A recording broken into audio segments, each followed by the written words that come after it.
инак соли 2025 ҳам ба анҷом расид. Яъне мавсими футболи тоҷик ҳам ба оҳистагӣ анҷоми худро дарёфт. Ва инак замоне расида, ки мо аз мавсими имсолаи соли 2025 футболи тоҷик натиҷагирӣ кунем. Ва имрӯз дар кохи муҳташами суруш ҷамъбасти мавсими соли 2025 футболи тоҷик баргузор мегардад ва инҷо ҳама чеҳраҳои шинохтаи футболи тоҷик ҷамъ омаданд, то аз кори як мавсими худ натиҷагирӣ кунанд. Ва мо кӯшиш мекунем, ки бо эшон аз мавсиме ки гузашт як суоле ҳам дошта бошем ва як натиҷагириам кунем.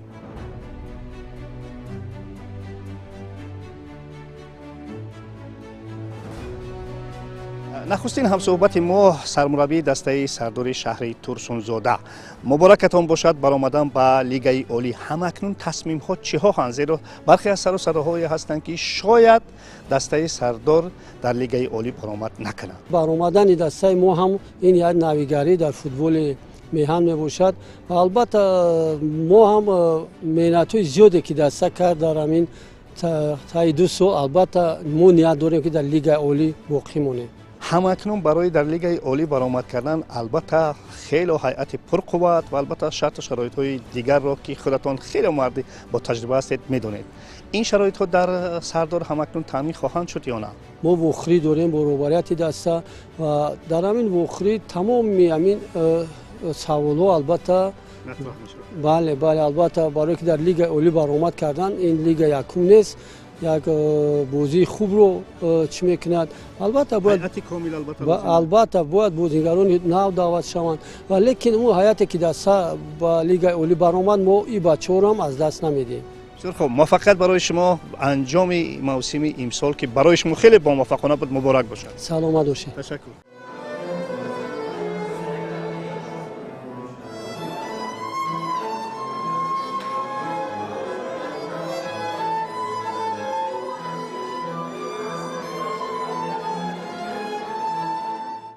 Ну, сезон был, не сказать, что очень легким. Соперники были очень хорошо подготовлены, настроены тоже своими задачами. Но мы как тоже ставили с тобой большие цели выйти в высшую лигу, и мы с этой задачей справились.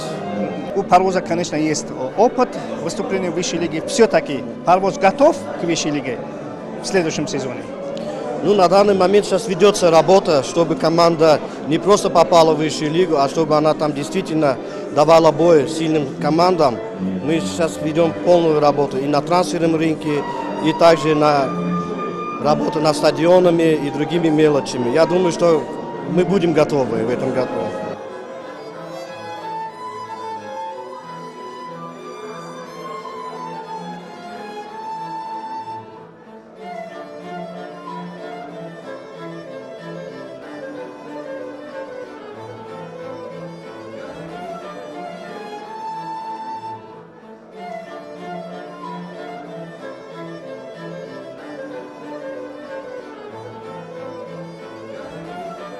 چی موسمی بود برای دسته هولبو؟ راست دیگه اگر یه موسمی سنجشی بود برای ما در لیگ، یعنی در لیگ اولی با چی دسته ها خوردیم، چقدر در لیگ اولی بازی کردن. مثلا چقدر بگم با یک چیزی که ما راست دیگه ترانسفری حلال کردن نتونستیم. موسم بر وقت سر شد و خیلی مشکلی در لیگ اولی خیلی بسیاره. برای دستهایی که نو با لیگ اولی میبرند خیلی مشکلی داره. و هر حال ما خیلی کوشش غیرت خیلی کردیم. بازی خوبم، نتیجه خوبم نشون دادیم. اما نشد. یعنی متاسفانه هولبوک از سنجش لیگ اولی نگذشت. خیلی بگیم میخوامش ممکن باشه که نگذشته. حرکت ها هست. به هر صورت علت های اصلی و اصولی خوب از همین سنجش نگذشتن دسته هولبوک در چی بود؟ راست دیگه من هم خیلی میفهمم که مثال برای نگذشتن ما سنجش در آن بود که ما موسم پورا تیار نشده بوده. بعد دیمش او بازیگرایی که در دسته ما بودن قریب 80% дастае ки дар лига якум баромад мекарданд. Аз ӯ бозингарон мисол мо бисёр дастаро ҳам омода карда будем ва барои лига баромадан бояд даста пурқувват шавад барои бозингарони беҳтарин бозингарони нағз ҷалб кардан дар клубот. мо ҳамина рости гап трансфер кардан натавонистем. Трансфери мо он қадар ба фикри ман нағз нашуда буд. барои ҳамин сабабаш ҳамин шуда мисол аз ҳамин мисол маҳрум шудем аз ба лига якум баргаштем.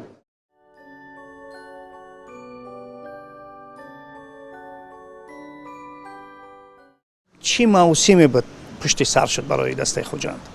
мавсими мушкил буд, гуногун буд ки якум сабабаш ин дар оғози мавсим бозигарон хеле бисёр ҷароҳат бардоштанд, инчунин корти сурх бисёр буд. Аз ин сабаб бисёр холро аз даст додем, хусусан дар бозори сафарӣ. Дар марҳилаи дуюм бошад ба тағйиротҳо даст расондем. Афсӯс ки ин чиз худро надод, натиҷа надод. Барои ҳамин мавсими хеле мушкил буд. Новбаста бар ин нақшҳо дар соли оянда хеле калонанд. умедворам ки бо сармураббии нав ки рӯзҳо наздик ба даста пайваст мешавад, бо бозингарони хуб аз нав дасти хуҷанд боз барои қаҳрамонӣ ва ба ҷойҳои намоён мубориза мебарад.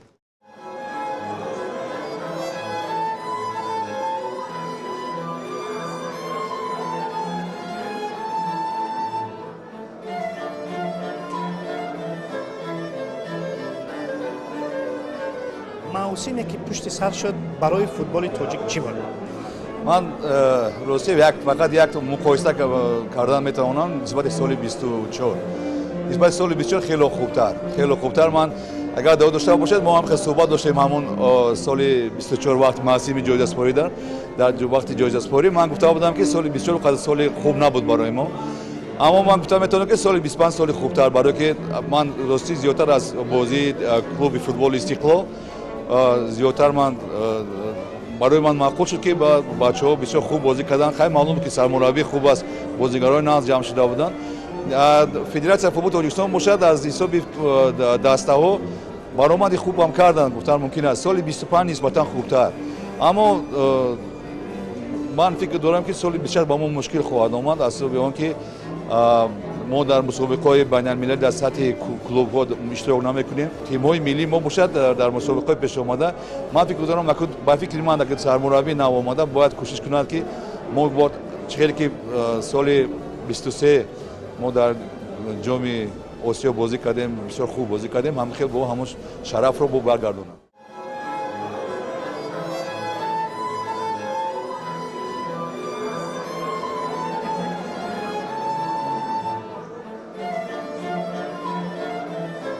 анҷоми мавсим муборак бошад. хуб чӣ мавсиме буд ки пушти сар шуд барои шумо доварон? ташаккури зиёд барои доварон. гӯем ки на чандон мавсими мушкил буд, чунки сол аз сол сатҳи доварӣ баланд шуда истодааст дар кишвар ва боиси хурсандӣ ҳам ҳаст ва фикр мекунам ки барои мо мавсими хуб буд, чунки хатогиҳо албатта ҳастанд, вале гӯем ки таъсиргузор ба натиҷаи худи ҷадвали мусобиқа набуданд. галмоҷон, аз ҳама бозии мушкил имсол барои шумо кадом бозӣ буд? бозӣ дар чемпионати маҳаллӣ ё ки дар хориҷи кишвар? мушкилтарин бозӣ имсол дар чемпионати маҳаллӣ буд. бозии Равшан Истиқлол дар шаҳри Кӯлоб ки дар ҳузури наздики 18 000 мухлис қарор гирифт. мушкилӣ дар худи мудирияту идоракунӣ бозӣ набуд ва он фишоре ки берун дар бозӣ буд бисёртар муҳим буд ва хушбахтона мо аз уҳдаи кор фикр мекунам ба хубӣ баромадем ва бозии хотирмон дар ин мавсим ҳамин буд барои гулмот. бибинед ки ҳар рӯз қариб ки як навоварӣ дар системаи вар албатта барои доварон пешниҳод мешавад. шумо ҳамаи ин дигаргуниҳоро чӣ гуна истиқбол карда истодаед, чӣ гуна ҳазм мекунед, чӣ гуна истифода мебаред? қадам ба қадам ҳатман мо наметавонем оно рад карда. ҳар чизе ки пешниҳод мешавад аз ҷониби Федератсияи байналмилалии футбол мо қабул мекунем ва тавассути семинарҳо ва курсҳое ки аз ҷониби Конфедератсияи футболи Осиё, Федератсияи футболи Тоҷикистон баргузор карда мешаванд, қадам ба қадам аз худ карда ва истифода мекунад.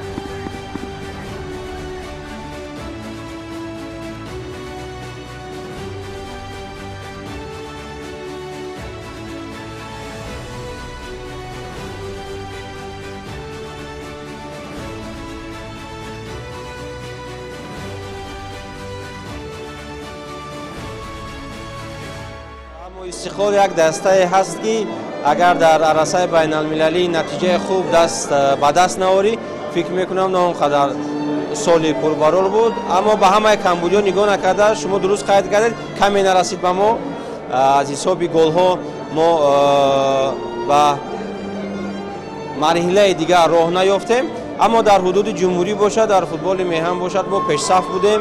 یک سال پربارور بود، بله بازی‌های دشوار بودن.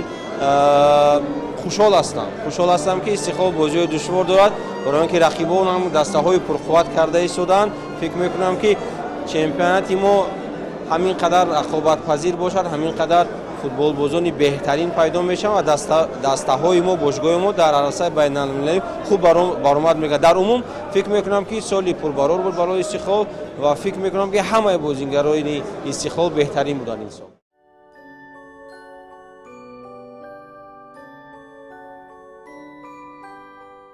چی موسمی بود برای دسته روشن که پشت سر شد؟ روشن در سگانه آنچنان که انتظار میرفت نافتاد. یعنی با این نظر داشت چگونه موسم بود که پشت سر شد؟ رحمت کلام پیش از همه یک موسم دشوار بود، یک امتحانی بود که نو بسته این آن چیزی که در پیش ما مثلا پرزیدنت دسته رئیس کلوب ما مونده بود. گفتم ممکن است که از جهتی اگر ما گیریم آداب و اخلاقی گیریم، چون که میدونیم مخلصان ما اول شدن، این بسیار برای ما خوب است. در پیش ما همین وظیفه هم بود که یعنی که تشویق بردن در شهر کلوب با مخلصان ما، چون که همگان میدونن در حقیقت مخلصان ما بهترین مخلصا هستند. این سال از همین شروع میکنیم که برای ما یک عید بود. گفتم ممکن است در آینده مینا گفتنی هستم که البته چون که همگان میدونند هر یک موسم روشن کلوب در پیش خود فقط یک وظیفه میگذارد، یعنی که مبارزه برای قهرمانی. قهرمان شدن آسان نیست، البته برای قهرمان شدن ما باید چیکار کنیم؟ کمک مهنت کنیم. یعنی اون فوتبال بازانی که بهترین از در هیئت ما باید ما چیکار کنیم؟ اونا را داریم، حفظ کنیم، یعنی که تونیم با اونا گفت و شنید کرده. از همین کارا ما شروع کردیم. رئیس محترم ما در پیش ما هم وظیفه گذاشته، ما همین وظیفه کردیم و جلب کردن بازیگرانی که سزاوار دسته روشن هستند. ببینید که علاقه چند گزارش ها با دسته روشن صورت گرفتند و ما میدونیم خوب اکنون این چیز ادامه می‌یابد و تا کدام اندازه چند نفر و در کدام موقع ها روشن را خواهند پر کرد از روی تصمیم شما؟ البته گفت شنیدو دوام دارد. ما گفت شنیدو کردیم با فوتبال بازانی بسیار جوان لایق‌مند. اگر گفت شنیدو که ما چی در از خارجه و چی از درون میکنیم جامعه عمل پیش فکر کنیم که یک دسته خوب میکنیم و آن چیزی که ما با شما گفته بودیم جای روشن جای چهارم نیست. روشن فقط برای مدال ها باید مبارزه برد و مخلصان اشدی خدمات ما باید شاد گردونیم. همه وقت ما گپ می‌زنیم که بهبودی فوتبال روشن کلوب بهبودی فوتبال تاجیک است.